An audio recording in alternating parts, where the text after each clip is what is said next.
All hands on deck and Trump on steroids. Those are quotes from President Trump's campaign as they say they're preparing to aggressively ramp up the president's schedule, focus on honing his debate skills and cultivate a new ground game strategy starting this week. Joining us now, CNN senior political commentator Scott Jennings and Democratic strategist Matt Bennett. Thank you, gentlemen, for coming in. I'm going to start with you, Scott. You heard those words, Trump on steroids, all hands on deck. What does that mean? What does Trump on steroids mean? Well, it sounds like it means he's going to be pretty aggressive on his campaign travel schedule. You know, he hasn't done as many events in the cycle so far, and now that's going to increase. I think that was to be expected as we get to Labor Day, but I think it's obvious that they now realize the race that they're in today against Harris is a lot different race than they were in against Biden. It's going to require a lot more effort. I mean, they were on a glide path to a landslide, and now they're in a real dogfight. So I would expect them to be out there, and J.D. Vance as well, and really probably focusing on the the core states that we know are going to make up the election results. Matt, Harris has she's had this very long, if you will, honeymoon. Really, that people keep waiting for it to be over. When I say people, I mean the Trump campaign. What should she do next? She is going out to the battleground states. So is Trump. Does she need to sit down and do an interview, or as a sort of as someone in her camp, do you think, hey, the numbers are good, maybe we hold off on this just in case mistakes are made?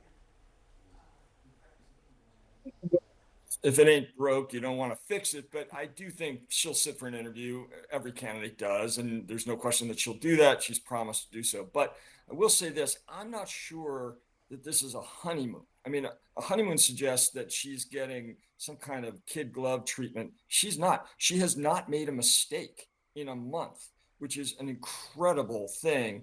And the other thing I think is winning campaigns kind of are on flywheels. You know, if you look at 1992, when Clinton and Gore came roaring out of their convention on a bus into Pennsylvania, they really never looked back. They were winning from that moment forward.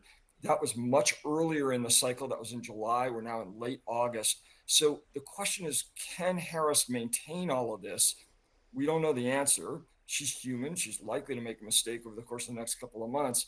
But so far, there is zero evidence that any of this is slowing down. Her crowds are huge and enthusiastic. She's performing extraordinarily well. The money is pouring in. Her paid ads are terrific. So I don't see any sign of this changing right now.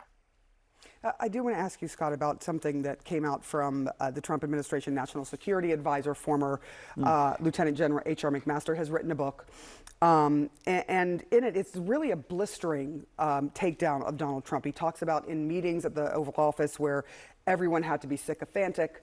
And then he talks about, foreign policy, where Donald Trump is saying, as he put it, outlandish things like, why don't we just bomb the drugs in Mexico, or why don't we take out the whole North Korean army during one of their parades?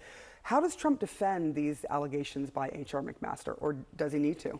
I don't know that he's going to end up needing to do that, or if he does, I guess it'll be like, there's been a lot of former Trump administration officials that have had negative things to say about him. So I assume he'll deal with them the same way he's dealt with everything. I think H.R. McMaster is a great American. He served our country honorably. He has a right to say the things and tell his story. But I would be surprised if this becomes part of the larger campaign narrative. I mean, if I were Trump, I would say, look, we had a lot of discussion in the Oval Office.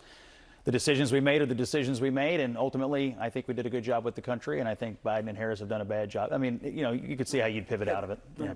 Matt, what do you make of the comments by McMaster? I mean, it's just extraordinary how basically everybody that was around Donald Trump when he was president thinks he was a catastrophe and dangerous. His vice president, most of his cabinet, almost all of his chiefs of staff has said the same thing. He said crazy things. He sucked up to dictators. He attacked our allies. This is not someone who should be anywhere near the levers of power ever again. And it's basically a unanimous judgment on the part of the people who know him best that he should be kept out of the White House. I want to move on to J.D. Vance, the vice presidential nominee for the Republicans, who sat down and did another interview with Kristen Welker on NBC. And he was asked about whether the administration, if they were to become the next president and vice president, would sign a federal abortion ban. Here's what he said. If such a piece of legislation landed on Donald Trump's desk, would he veto it? Well, I think it'd be very clear he would not support it. I mean, he said that explicitly. Yeah, I mean, if you're not supporting it as the president of the United States, you fundamentally have to veto it. So he would veto a federal abortion ban? I think he would. He said that explicitly. What do you make of this? Because conservatives, some people have come out really strongly against this, saying, hey, what are you doing? You're going to lose the election by saying that you would not sign this.